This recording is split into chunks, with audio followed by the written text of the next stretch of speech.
Cinema sets మీదకు వెళ్ళక ముందే హిట్ అవ్వాలంటే ఒకటే మార్గం, రీమేక్ కి కమిట్ అవ్వడమే.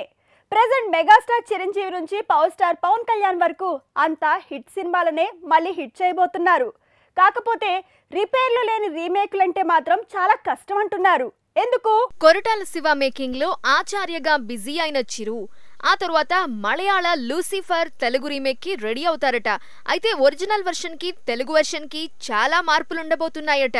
మలయాళ వెర్షన్ లో హీరోయిన్ లేదు, కానీ తెలుగు రీమేక్ లో మాత్రం హీరోయిన్ గా నయనతార, రైట్ హ్యాండ్ గా సత్యదేవ్ పాత్రలు క్రియేట్ చేశారట.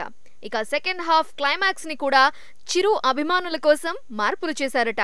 మరో మూవీ వేదాళం రీమేక్ కి కూడా అలాంటి రిపేర్లే జరుగుతున్నాయట. తమిళ వేదాళంలో తెలుగు రీమేక్ లో చిరు ఇమేజ్ కి తగ్గట్టు మార్పులు చేస్తున్నారట. మెహర్ రమేష్ డైరెక్షన్ లో తెరకెక్కబోతున్న ఈ సినిమా సెకండ్ హాఫ్ కంప్లీట్ గా కొత్తగా ఉంటుందని తెలుస్తోంది. ఇక చిరు చెల్లెలుగా సాయి పల్లవి కానీ కీర్తి కానీ నటించే అవకాశాలున్నాయని తెలుస్తోంది. ఇక పవర్ స్టార్ పవన్ కళ్యాణ్ వకీల్ సాబ్ పేరుకే రీమేక్, కానీ 80% కథ మారిందట.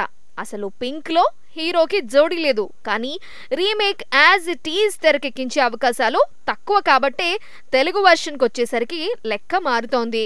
వకీల్ సాబ్ నిజానికి హిందీ హిట్ మూవీ పింక్ కి రీమేక్. అయితే అలా అనటం కంటే తమిళ మూవీ నెర్కొండ పార్వాయికి రీమేక్ అనటం బెటర్ అంటున్నారు.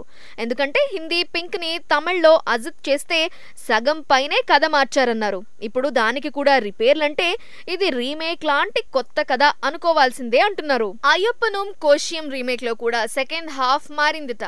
ఒరిజినల్ వర్షన్ కి పవన్ కళ్యాణ్ హీరోగా తెరకెక్కే వర్షన్ కి 50% మార్పులుంటాయట.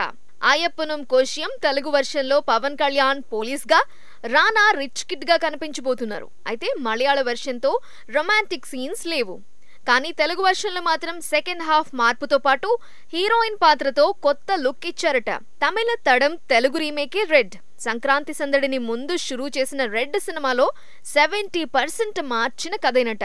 తమిళ తడంలో ఒకరే హీరోయిన్ అయితే తెలుగు వర్షన్ కొచ్చేసరికి 3 హీరోయిన్లుగా కథ మారింది. ఫస్ట్ హాఫ్ తో పాటు డ్యూయల్ రోల్లో రామ్ పాత్ర లక్షణాలు కూడా మార్చారట. ఇలా రీమేక్ అంటే హిట్ మూవీని మళ్లీ హిట్ చేయటం కోసం కథని మళ్లీ రాయటమే అంటున్నారు. అలా పాత కథల్ని మళ్లీ తీర్చిదిద్దుతున్నారు.